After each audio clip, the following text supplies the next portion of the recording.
जादुई फसल। गोपालगंज नाम के एक गांव में मदन नाम का एक किसान रहता था। मदन अपने खेतों में खूब मेहनत करता था। उसी से आने वाले थोड़े बहुत पैसों से ही उसका घर चलता था। मदन के घर में उसकी पत्नी माला और दो छोटे छोटे बच्चे थे। मदन, माला, मैंने अपनी जमीन पर आम के पेड़ लगाए हैं। पड़ोसी किशोर बता रहा था कि पिछले साल आम काफी अच्छे दामों में बिके हैं और शहर भर में तो आमों की खपत भी बहुत ज्यादा हुई है। इसलिए मैंने अपनी खेती पर भी आम के पेड़ लगा दिए।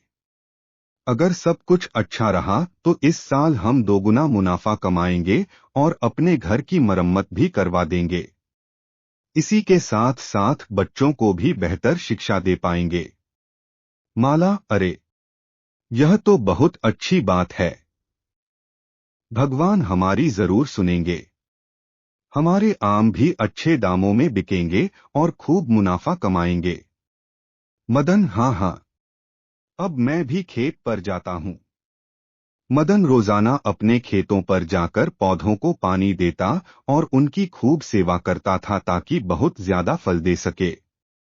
कुछ दिन बीत जाते हैं और बारिश का मौसम आ जाता है। मदन के आम के पेड़ अब फल देने के लिए तैयार हो चुके थे। मदन का दोस्त किशोर का भी खेत उसके बगल में ही था। वे दोनों काम करने के साथ साथ बातचीत भी करते रहा करते थे।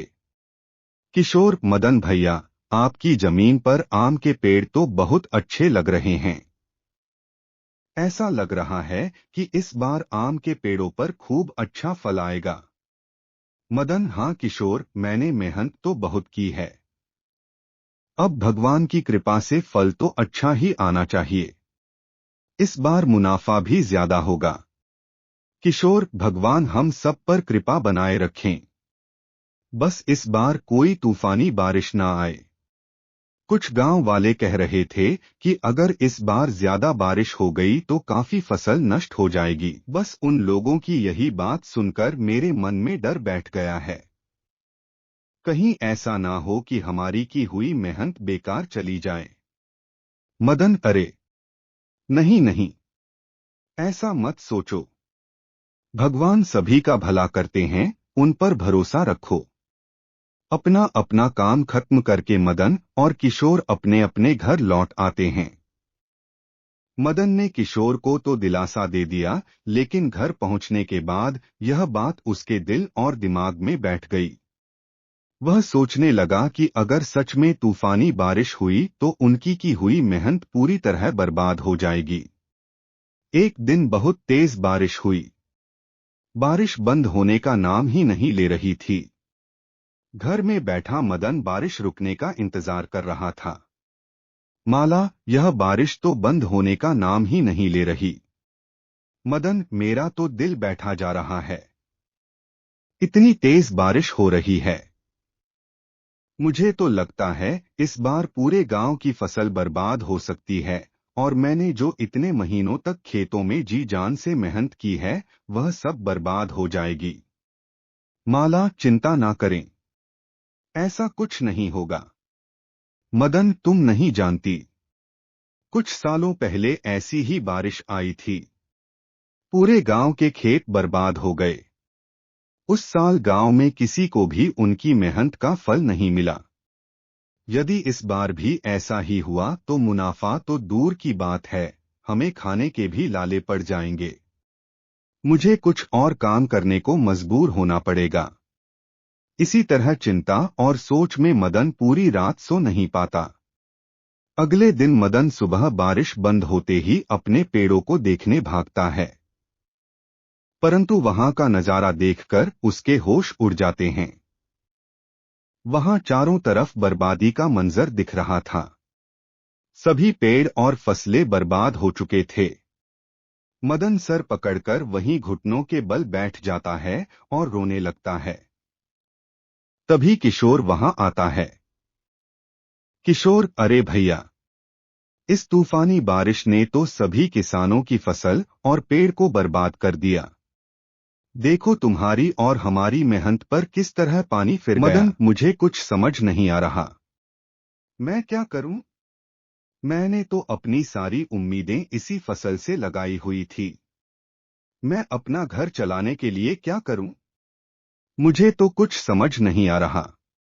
किशोर, अरे भैया, सभी का यही हाल है। गांव में जितने भी किसान हैं, सभी पर यही मुसीबत आई है। किशोर वहां से चला जाता है, परंतु मदन वहीं बैठा बैठा रोता रहता है।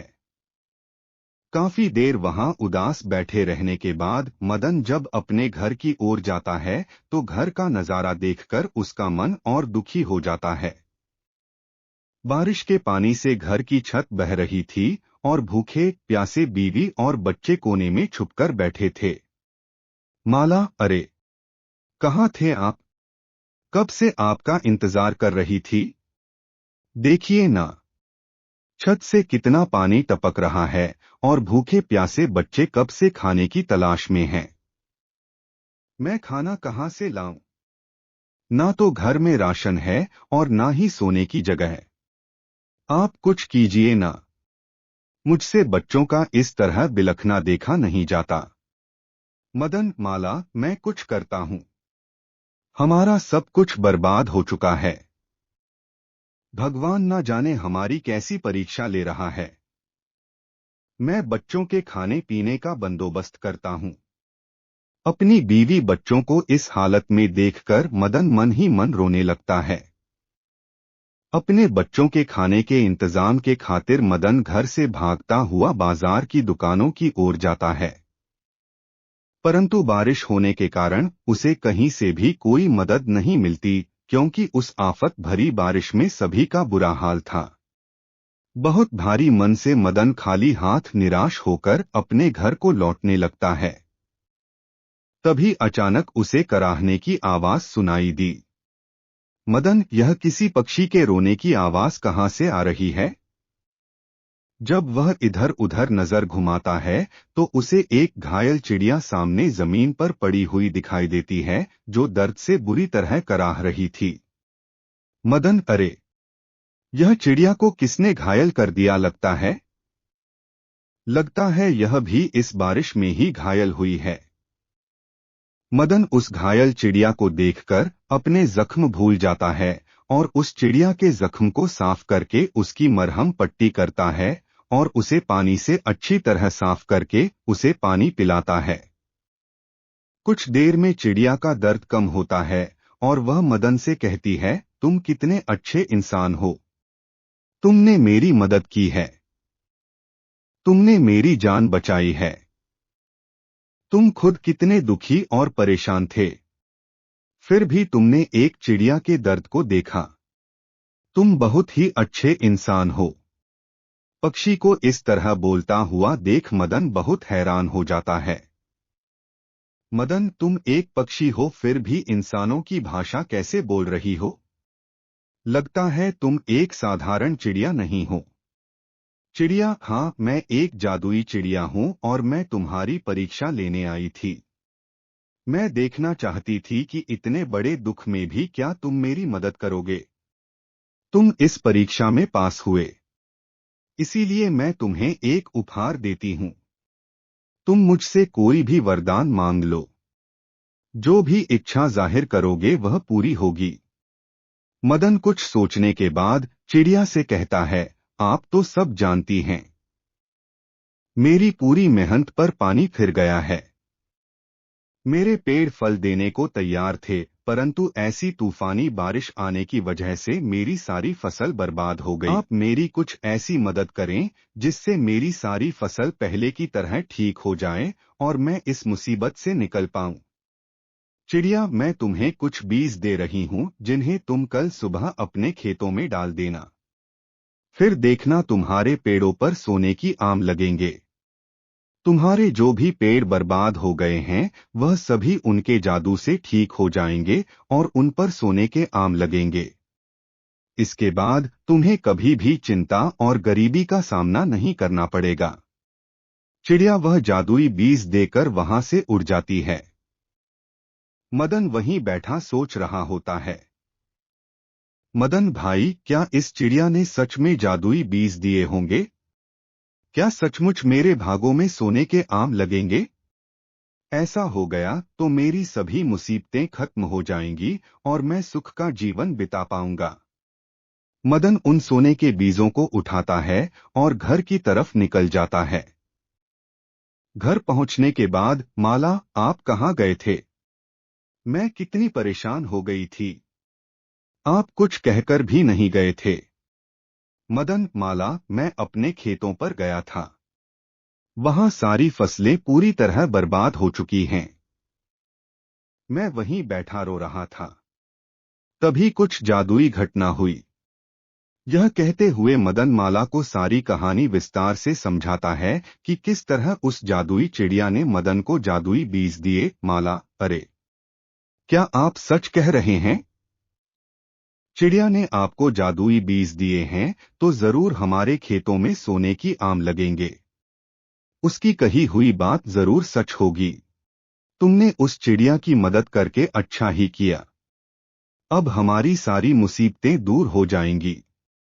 बस अब हमें अपने खेतों में जादुई फसल का इंतजार करना होगा।